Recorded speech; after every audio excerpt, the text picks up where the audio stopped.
Hello guys, welcome back to my YouTube channel.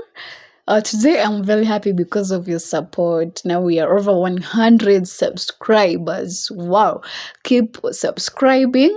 Share to the friends and families. If you have not subscribed, please make sure you subscribe. Today I brought you someone. Guess who? I'm not alone in this video. We're gonna teach you how to talk to motorbike guys here in Kigali. Are you ready? Are you excited? So let's go and keep watching the video till the end. You will tell me later.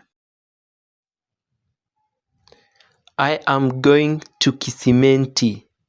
Alternatively, drop me at Kisimenti. Ngiye ku Gisimenti. Ngiye ku Gisimenti. Ngiye ku Gisimenti.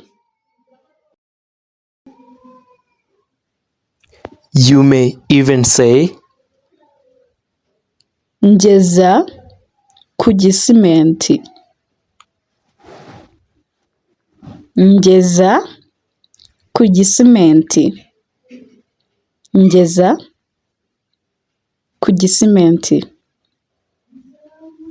how much? Nangahe? Nangahe? Nangahe? It is 1,500 Rwandan francs.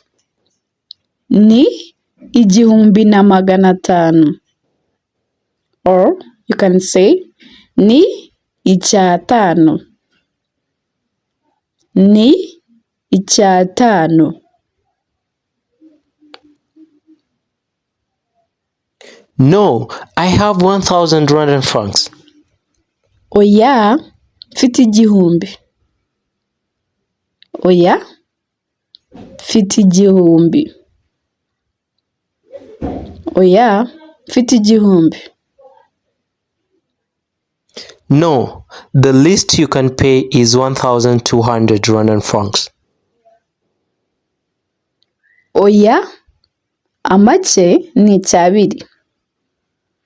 Oya, amake ni icyabiri. Or you can say, oya, amake ni igihumbi na magana abiri. Oya, amake ni igihumbi na magana abiri.